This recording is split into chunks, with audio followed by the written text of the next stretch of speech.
our nascent democracy had issues in the early days. One of the issues we had was the 1962 population census. In April of 1964, Lekon Oyedeji, the president of the student union government of the University College in Ibadan, absolutely dissatisfied with the new census figure announced by the national government, decided to lead aggrieved students of the institution and some other Nigerians and carried out a wide-scale protest in Nigeria's seat of power, challenging the Prime Minister of the Federation, Alhaji Abubakar Tafawa Balewa, and highly placed members of his government to a standstill in Lagos. The 1964 census protest was a battle over power, representation, and the future of Nigeria's fragile democracy. The students decided in their wisdom that silence was no longer an option. The then SUG president Lekon Oyedeji, who is now a university professor, only not too long ago spoke with the very famous Edmond Obilu on state affairs, refreshing our minds on that issue. Please let's hear the interview. That's what. Just play. There was this conflict about the census figures released by the federal government. Yes. You led students from Ibadan to Lagos. Yes. You met Tafawa Balewa. That's right. Can you recount the events of that day? Yes. In 1964, February, there was a release of the census figures. But our students who had taken part in the counting of the figures came back to let us know that there were some manipulations of the figures. In spontaneous response to this, the student union decided to protest and demonstrate against the federal government of Nigeria. They initially reacted by breaking the pictures of Sir Abubakar Tafawa Balewa, who was Prime Minister, and of Sir Ahmadu Bello, who was the Premier of Northern Region. We loaded 40 loads of students to demonstrate against the federal government in Lagos. We marched to Lagos. And when we got to Maryland, it was a physical beating by the students' union and the soldiers and the police. We physically fought to cross over because they did not want us to cross over, but we made up our minds that we will cross over. Fortunately, at that time, there was no shooting. So we were able to physically move. And I had the student union car, which I was using to control the 40 lorry loads of students. And when we got to government, we met the Prime Minister, and he was asking me questions. Mr. Oyedeji, what have I done to you that you have broken my pictures and pictures of Sir Ahmadu Bello?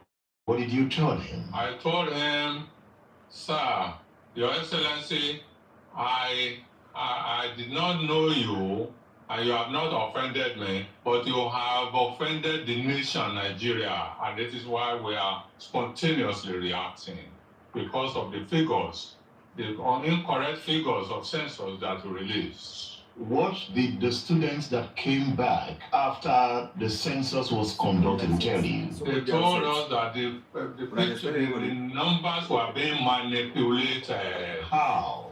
They will not allow the students to count the figures, the actual people, but they will just say, stop here. And then the people will go in and bring figures. And that was what they said to them, accept these figures, you are not allowed to enter. And that was the problem. Did you claim responsibility for the pictures that were broken? Yes, I said I did not know how the pictures were broken, but the pictures were broken by the students in spontaneous reaction. And because I'm the leader, I take responsibility for it. What was students' unionism like in 1964? It was very tough, very frightening. I had a long beard and I had a huge body. And that was the thing. We were ready to fight physically anywhere we went. And we did. And people were afraid of us. Do you think that the acrimony from 1964 led to some of the uprisings in 1965? Do you think our politicians managed the system well? From what we understood in those days, in 1960s, we saw that the politicians were more interested in their own gains, not only in national development, but in their own personal gains. And that was why we were reacting. Okay. You had the president of the student union government at the time in 1964. He's now a university professor, Lekon Oyedeji. Yes, he was the president of the student union government. And special thanks to Edmond Obilo there for that interview. Edmond Obilo runs his show on radio and as well on social media, State Affairs. He conducted that interview, so the credit goes to him. The students were really aware of the census issues because they were employed by the federal government to conduct the head count. So they knew everything that was happening. The University College Ibadan would later become the University of Ibadan. The 1963 census was conducted under a census board, and at the head of the board was the Prime Minister of the Federation, Sir Abubakar Tafawa Balewa. There were 180,000 enumerators, and the operation cost £2.2 million at the time. The new result was published in February of 1964, which put the population at 55 million.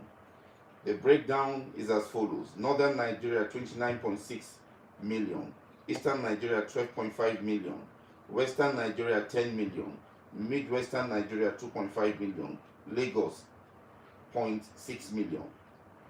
The census head count originally was scheduled for 1962, and the federal government contracted a British firm to conduct the census.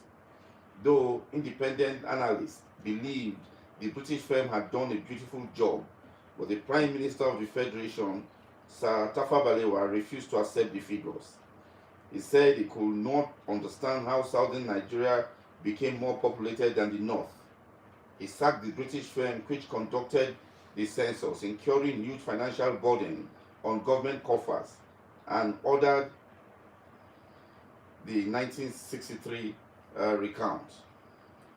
The 1962 census was the second countrywide head count in Nigeria and the first since independence in 1960. It was better organized and more comprehensive when compared to the 1952 census. Following the cancellation of the census, a heated and prolonged controversy over the inflation of figures in some regions ensued. According to the 1962 census, preliminary figures released by the Census Board, the population of Nigeria was 45.26 million, with northern Nigeria having 22.01 and southern Nigeria having 23.25 million. Southern politicians applauded the result, but it was outrightly rejected by northern politicians. 2 weeks after the cancellation of the 1962 census, the Prime Minister constituted a 5-member board to conduct the 1963 census. However, the 1963 census exercise, despite the controversies it generated, especially its rejection by governors of Eastern and Midwestern Nigeria who went to the Supreme Court to contest the result but lost, was accepted by the federal government. The population figures derived from the 1963 census subsisted as a base for development planning and resource allocation until the next attempt in 1973. Yes, there is the number to call 080-6464-1563. That is the number to call 080-6464-1563. You can call 1536. Sorry, 080-6464-1536. You can call to make a contribution. Hello, good morning. Yeah, good morning. Yeah. Yeah, this is Mbum Ferdinand from the south of John. Okay, welcome. The contribution. Yes, I think you cannot succeed without history. Looking at what is happening in Nigeria now. So look at what's happening in the First Republic. The key problem started from the foundation of Nigeria. The foundation was built on ethnicity, regional sentiment, and mainly corruption. So that's what continues to manifest. Couple of what we say about the census. Because there was the custom between the south and then the north. They are suspicious each other. And it's not me among them. Before we were regional government. So the southern people look at themselves different from the northern region. And because of the amalgamation I think was not for the interest of the Nigeria, but because of the study of the colonial method. That's why up to today we still have that challenges. Because there was not and south, there were different people. So how do you expect those kind of people to stay together? I think that was the problem. And looking at the corruption started including the First Republic. That's why it was also what the first time of First Republic as a result of corruption. And the corruption continues also today. So I think for us to get it right as a people, we need to go back to our dream, but let's change the way we think. Because we cannot continue to see the same thing and expect the fund is done. So that's my submission, that's my contribution. Thank you very much. The number is 08064641536. That's the number to call to make your contribution. Please, if you're calling, turn on the volume of a radio set so that we can understand ourselves. Hello, good morning. Yeah, you are speaking with Aliu Garba from Congo. Hello, Garba, you are very welcome to the show. Your contribution quickly. Thank you very much. It is quite unfortunate to counting our adults. Right from 1962 to 1963 census. That's why we are unable to achieve much in Nigeria, because without data of your population, how can you plan economically? That's why we are still working in terms of national planning. You see, the surrounding controversies is that we inherited a truncated system that is rotten right from onset. When we inherited, when there was amalgamation of Nigeria in 1914, merging the three regions together, that is the foundation of our progress. That is where the foundation was faulty. Going further, looking at the head count, since 1962 to 1963, we've never had a true national census up to now. And sorry to say this, I don't think we're going to have a true national census because of already other sections of the country has been treated. I get it. Then you made mention of Cassius Clay. That is Muhammad Ali. Most people don't know him with Cassius Clay. They know him with Muhammad Ali, who has written his name in gold. You know, looking at events of boxing in the past, he has actually championed it just caused the trend to be always at the top. The other thing is with the president, you see Nigeria, the meaning of Nigerian politics is the poverty of leadership, pretty bankruptcy, insatiable greed, and corruption are the major problems of Nigeria, and this has not started now. It has started way back then. So history has really helped us in shaping our narrative and then trying to give us the opportunity to give ourselves anticipating for more events as they unfold. Thank you very much. Have a nice day. Yeah, thank you very much. Thank you very much, Aliu Garba, for your contribution. Now, let's let you know that I'm not to let you know. I know you know this yourself, that when it comes to football, Nigerians are crazy. Nigerians are very crazy people when it comes to sports. And in 1989, no one expected this to happen, but it happened. Nigeria came back from a 4-0 deficit against the Red Orchestra of Russia at the FIFA Under-20 World Championship in Saudi Arabia. Nigeria were down by 4-0, and all of a sudden, the unthinkable happened. On the 25th of February 1989, that was the day it happened. Nigeria orchestrated one of the greatest footballing comebacks in the history of the FIFA Under-20 World Championship, and that happened in Saudi Arabia, in what is today known as the Miracle at Dammam. The Nigerian Under-20 football team, otherwise known as the Flying Eagles, orchestrated one of the greatest comebacks in the history of the international, the history of the game at international level, playing against the Union of Soviet Socialist Republic, the USSR, as that country used to be known. at the Prince Mohammed bin Fad Stadium in Daman. The Flying Eagles were trailing 4-0 after 46 minutes in their quarter-final matchup. But when almost everyone felt the Nigerians were dead and out, the coach Tunde Disu Tutor side had other ideas. Let us get the live commentary of that game and hear what happened that day and how Nigeria came back.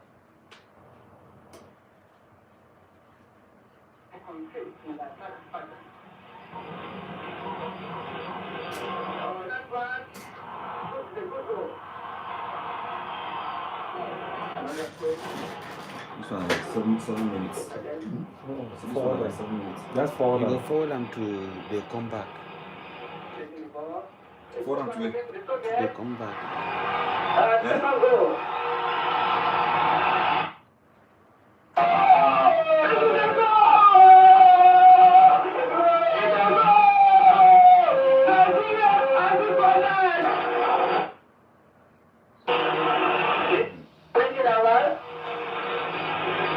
This one from the left side.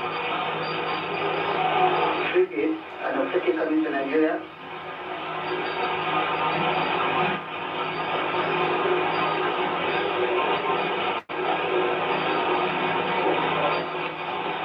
Okay, waiting for you. We're taking a goal! Goal number 2 to Nigeria. Sit on it. He has done it again. Now, let me get this one. Elijah runs to the left. He has to come back to the right. He turns to Nigeria. Elijah! And the goal! Goal number 3 to Nigeria. Shout Elijah. A good time to Nigeria. It is a goal! It is a goal!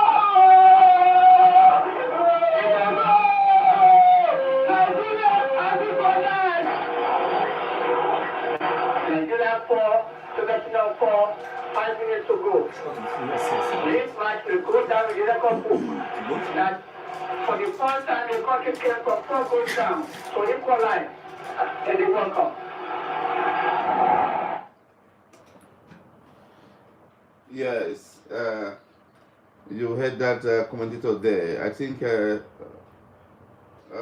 should be Chino Abimbola. You heard him there. He said it was the first time that the country was coming back from a 4 goals deficit to equalize 4-4 during the World Cup. Playing against the Union of Soviet Socialist Republic at the Prince Mohammed bin Fad Stadium in Daman. The Flying Eagles were trailing 4-0 after 46 minutes in their quarter-final matchup, but when almost everyone felt the Nigerians were dead and out, the coach Tunde Disu Tutor lads had other ideas. The Flying Eagles came back from the dead, scoring 4 goals in 21 minutes, 2 from striker Christopher Onhehen, and 1 apiece from defenders Samuel Elijah and Nduka Obadi, to put full-time scores at 4-4, as Nigeria went on to win the tie on penalty shootout 5-3 and advance to the semi-finals. The Flying Eagles' miraculous comeback had thrown an entire nation into wild celebration. Nigerian journalists later renamed the tie the Miracle at Daman. The Flying Eagles later reached the final of the competition, becoming the first African team to do so, following a semi-final victory over the United States of America, but lost 2-0 to Portugal at the King Fahd International Stadium in Riyadh. Though Nigeria had lost to Portugal in the final, but the highlights of Nigeria's participation at Saudi 89 remained their quarter-final miraculous comeback victory over the USSR. The head of state, General Ibrahim Babangida, gifted each member of the playing personnel 75,000 naira each. That's about 45 million naira each in today's worth. All coaching and backroom staff were also heavily rewarded. Nigeria's chairman of Joint Chiefs of Staff, General Sani Abacha, was in the final where he watched at the Nigeria-Portugal tie. So that is it. It was a beautiful moment for Nigeria. We've had such beautiful moments in the past. Yes, where Nigeria will come back from the dead and create an impact. You know how it is here with us. This is what really makes us happy. Sports and football in particular. And this is where you really truly see Nigerians being united. When it comes to sports, we are always very united. That is when we see true brotherhood. That is where you really know that yes, Nigerians love themselves. It's only when it comes to sports. Most times. I remember in Atlanta in 1996, on the 3rd of August, when Nigeria played the Selecals of Brazil in the semi-final of the football men's event. Nigerians were down by 3-1 in the first half. And in the second half, 2 beautiful goals from Victor Ipeba and Kanu Nwankwo level scores at 3-3. And at added time, Kanu Nwankwo scored a beautiful goal to end that game, because then there was a golden goal rule. I've never seen Nigerians so happy in my entire life. The entire country was in a wild jubilation. So that is the spirit, and that was what actually happened on that day. The number to call 080-6464-1536. That's the number to call to make your contribution. You can call so that we have our discussions. Hello, good morning. Your name and where you're calling from? What an interesting story that is there. 1996, never forgotten. I could remember on the day we won that match, the whole country was above. Irrespective or regardless of tribe and ethnicity, people came together and were celebrating. I could remember walking from my street to Polo that very night when Nigeria scored.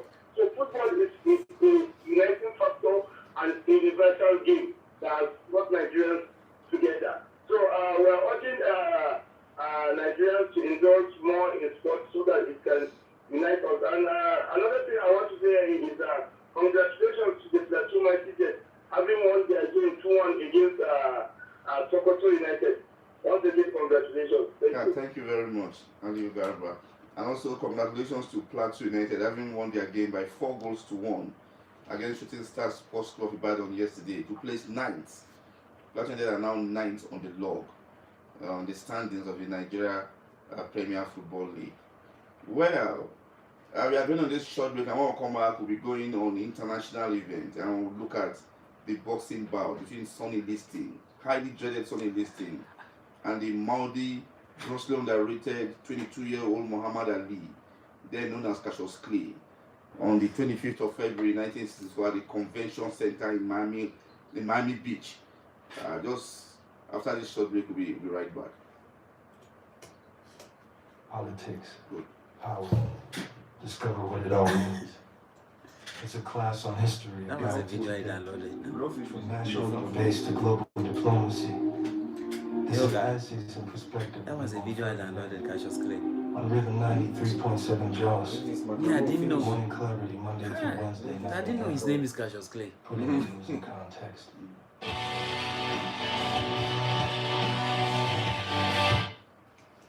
You're welcome back. Now going on international event. On the 25th of February 1964, a grossly underrated 22-year-old Muhammad Ali became the second youngest heavyweight boxing champion of the world, after dethroning the highly dreaded world defending champion Sonny Liston at the Convention Hall in Miami Beach. It was one of the most anticipated boxing bouts in history, and it occurred at the Convention Hall in Miami Beach, Florida, the United States of America. The bout was a WBC heavyweight boxing contest between world's undisputed heavyweight boxing champion, the highly dreaded Sonny Liston, and the Olympic champion, the talkative Cassius Clay. The 22-year-old underdog Clay defeated Liston in a technical knockout to win the world heavyweight boxing crown. Clay made headlines by becoming the second youngest heavyweight world champion at 22, after Floyd Patterson, who was 21 when he won the heavyweight title in 1956 over Achimore. Though a certain Mike Tyson broke Patterson's record later in 1986, following a second round knockout of Trevor Barbic to win the WBC crown at the age of 20. It was the last time Clay will officially use his birth name, as he renamed himself Muhammad Ali and went on to become the first fighter to capture the heavyweight title 3 times. Liston was a reserved, feared fighter, a decade older than Cassius Clay, and had been world heavyweight champion since defeating Floyd Patterson in 1962. By contrast, Clay was a mouthy underdog who had won the gold medal in the light heavyweight division at the 1960 Olympics in Rome.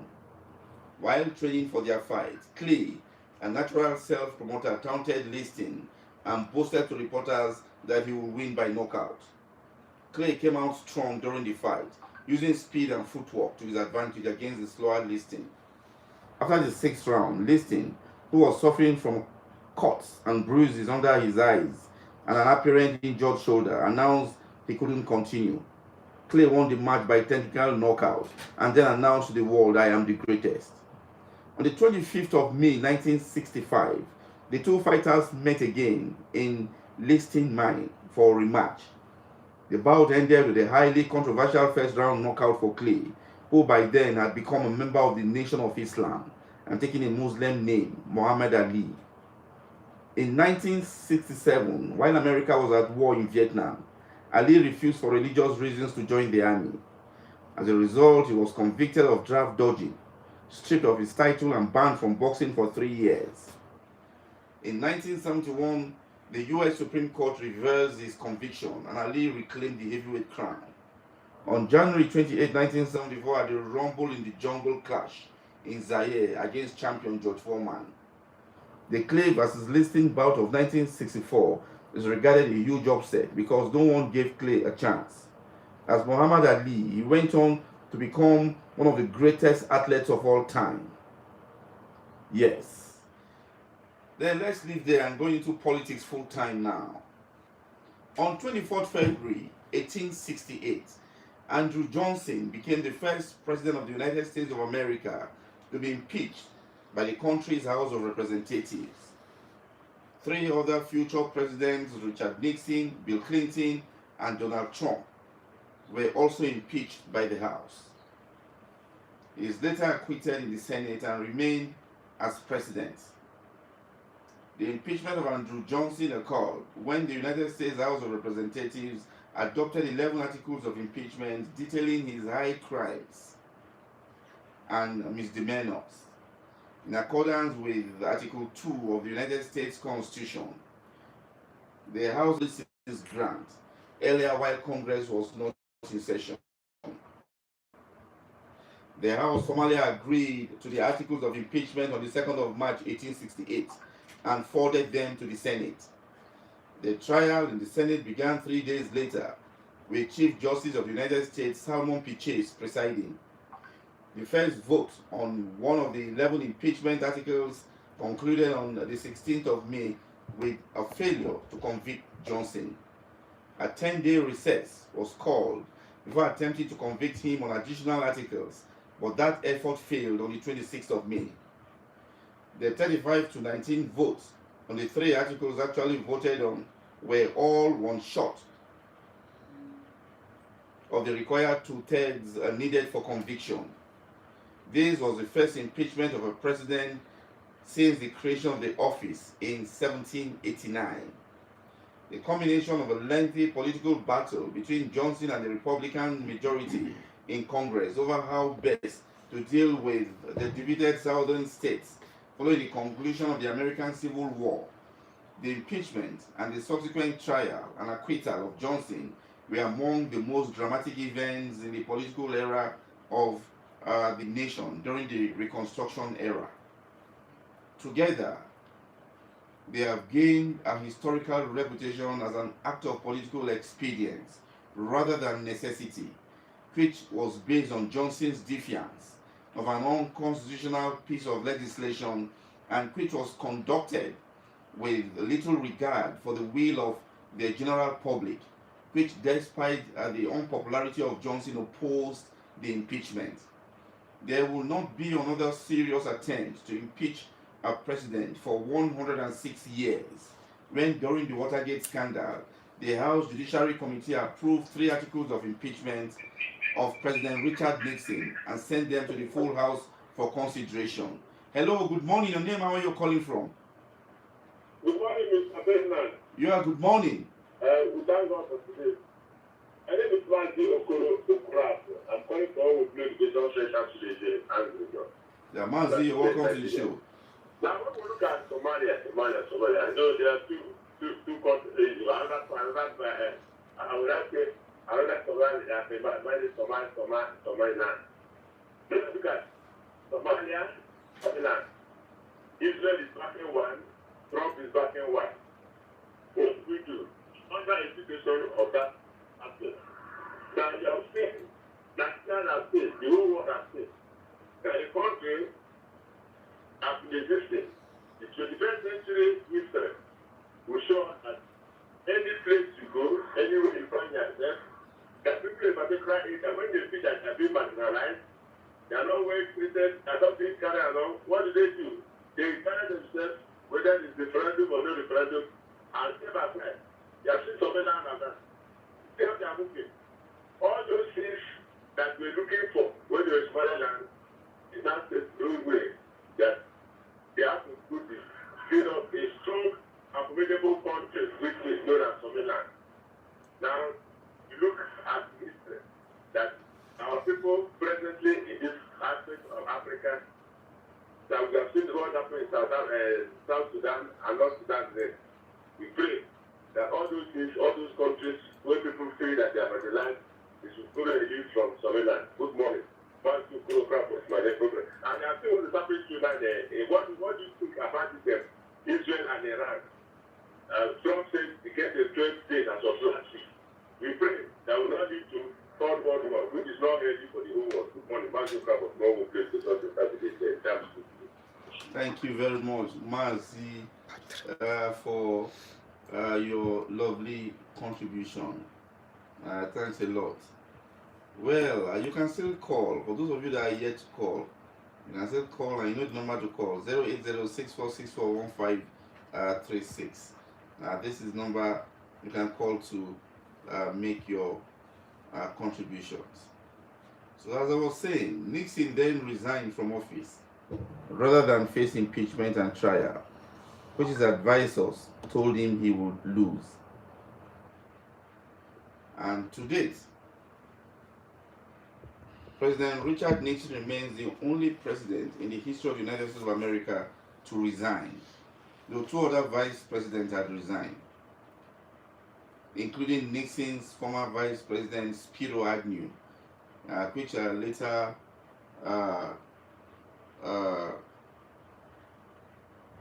contributed to the rise, the meteoric rise of Gerald Ford becoming president.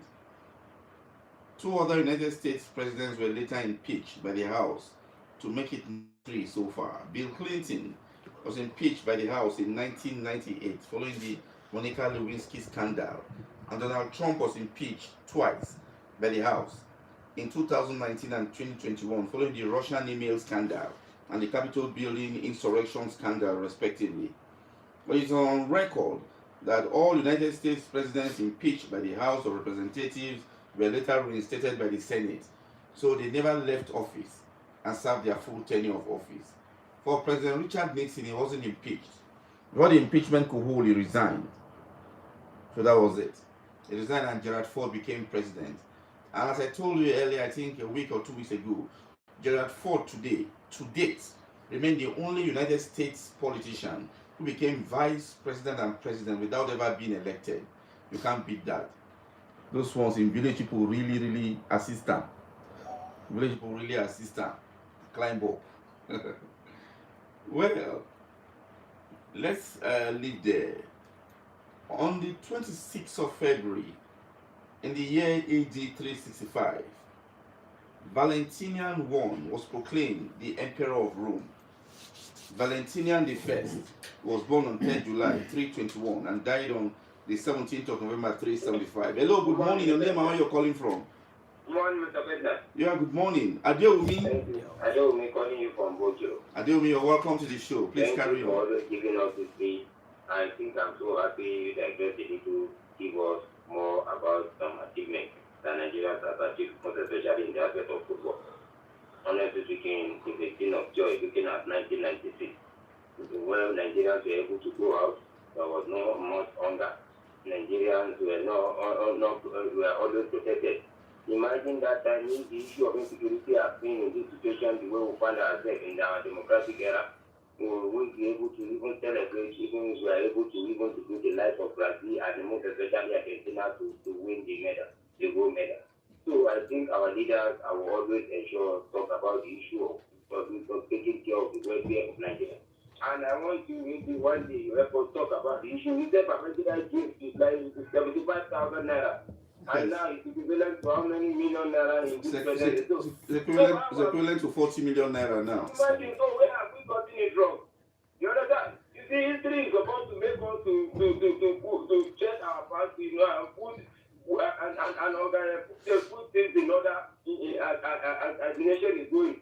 We love the democracy we are running. How are we going to get things more better? And you can imagine what you said talking about the comeback. How are we going to come back politically to see the institution where Nigeria will be able to trust our leaders? We will have a time when Nigerian leaders work in the midst of the people. So what is actually happening now? So we are hoping to see that always an emperor from 364 AD to 375 AD. Emperor from 364 AD to 375 AD. Upon becoming emperor, he made his brother Valens his co-emperor, giving him rule of the eastern provinces of Rome, while Valentinian retained the west. During his reign, Valentinian fought successfully against the Alemanni, Quadi, and Sarmatians. Most notable was his victory over the Alemanni in 367 at the Battle of Solicinium. His brilliant general Count Theodosius defeated a revolt in Africa and the Great Conspiracy, a coordinated assault on Roman Britain by Picts, Scots, and Saxons. Valentinian was also the last emperor to conduct campaigns across both the Rhine and Danube rivers. Valentinian rebuilt and improved the fortifications along the frontiers, even building fortresses in enemy territory. Due to the successful nature of his reign and the rapid decline of the empire after his death, he is often considered to be the last great Western emperor. He founded the Valentinian dynasty with his sons Gratian and Valentinian II, succeeding him in the western half of the empire. Yes, we are going on this short break again. When we come back, we'll tell you about one of the oldest chain of department stores in the world, known as Kedis, and how it was closed down to customers after 104 years of existence.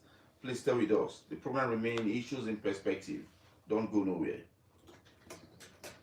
Politics, power, discover what it all means. I can't believe all those books. I'll make recommendation from the boot and the back seat.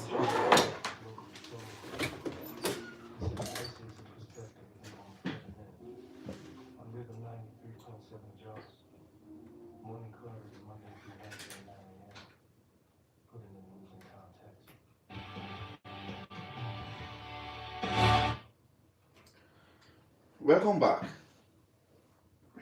Yeah, on the 26th of February, 1996, one of the oldest chain of department stores in the world, known as Kedis, which was based at the Southern High Street in England, closed its doors to customers after 104 years of operation as it went into administration. The store was started by George James Keddy in 1892 at 144 to 146 High Street. The store expanded to become a full department store, selling everything from penny lines to more extravagant goods. In the 1920s, Keddies opened drapery stores in London Road and all major business cities in England.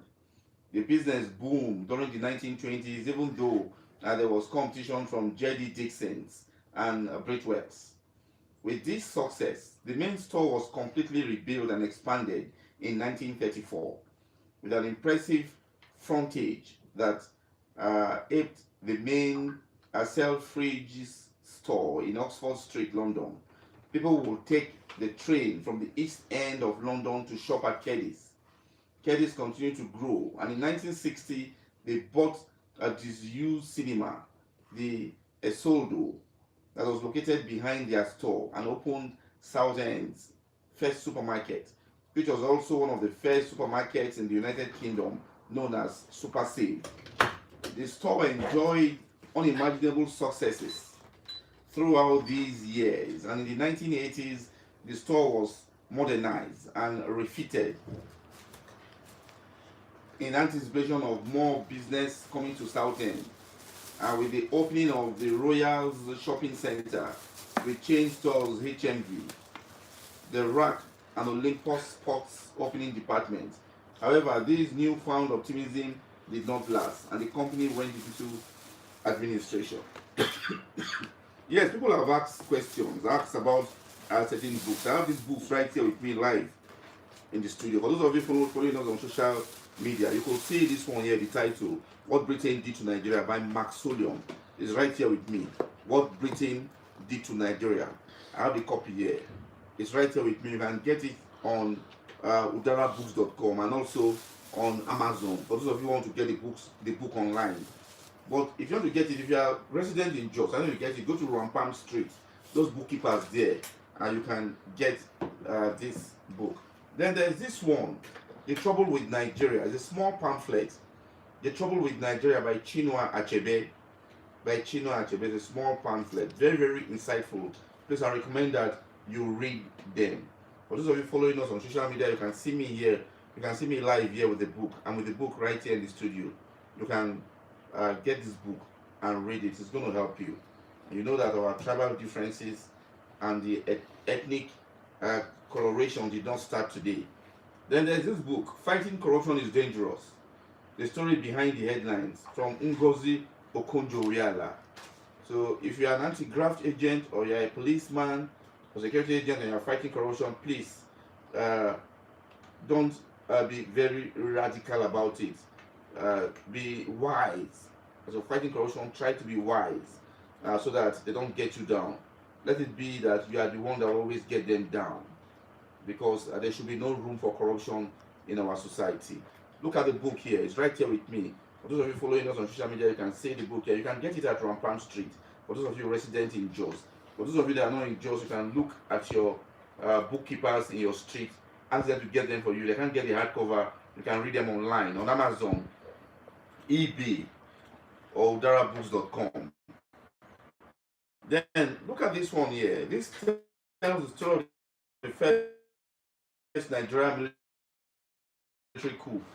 Why we struck by Major Adewale Ademoye by Max Solium. This one is right here with me in the studio. If you want to have it, you can go to Rampam Street. You can even contact us. You can contact me. I can sell some of this book to you. If you want to buy it from me directly, you can contact me. I'll give you Ayuba Adam's number later, so that you can call him, so that you get copies of these books. Then military history, Nigeria from pre-colonial era to the present. This is edited by Major General John W.T. Bob. Yes, this is a chief military officer that wrote this book. Very, very insightful. I must recommend this book, Military History, Nigeria from the pre-colonial era to the present. Please ensure that you have this. Then there's this book, My Command, an account of the Nigerian Civil War from 1967 to 1970, written by Olusegun Obasanjo. Yes, it needs no introduction. Nigeria's two-time head of state. Some still feel is the best head of state in the history of Nigeria. So that is, for those people who felt that way, is their opinion, though. My Command was written by Olusegun Obasanjo. I have a copy here with me. If you want to buy, you can contact me. And if you want to buy, contact this number, 080-328-51135. That's Ayuba. 080-328-51135. If you want to buy these books, you can call Ayuba on this number. And also, for sponsorship details of the program, you can still call the same number, 080-328-51135. Then there is this book, Nigeria and its Criminal Justice System by Dele Farotimi. This book is controversy itself. Then there's this one, Element of Politics. Element of Politics by Remy Anifowoshe and Francis Enemo. Yeah, just try and get this book. I'll still get you more books. I recommend more of them for you to study. I told you about The Dark Truth. The Dark Truth was written by Emmanuel Mobosi. He was in charge of Ibadan operations during the first Nigeria military coup. I really do want to thank you. There are some stories there that we couldn't take, like the diplomatic relations between Egypt and Israel in 1980. We can't take all this, but by tomorrow we'll take them. Thank you very much for being part of the show on behalf of the entire production crew led by Ayuba Adams. I am Mbum Ferdinand signing out. Ensure that we are here again tomorrow on the show Issues in Perspective. And Issues in Perspective is a production of History Desk Television, an independent production. Thank you very much. We are out. Is this ours? This one? Is it our own?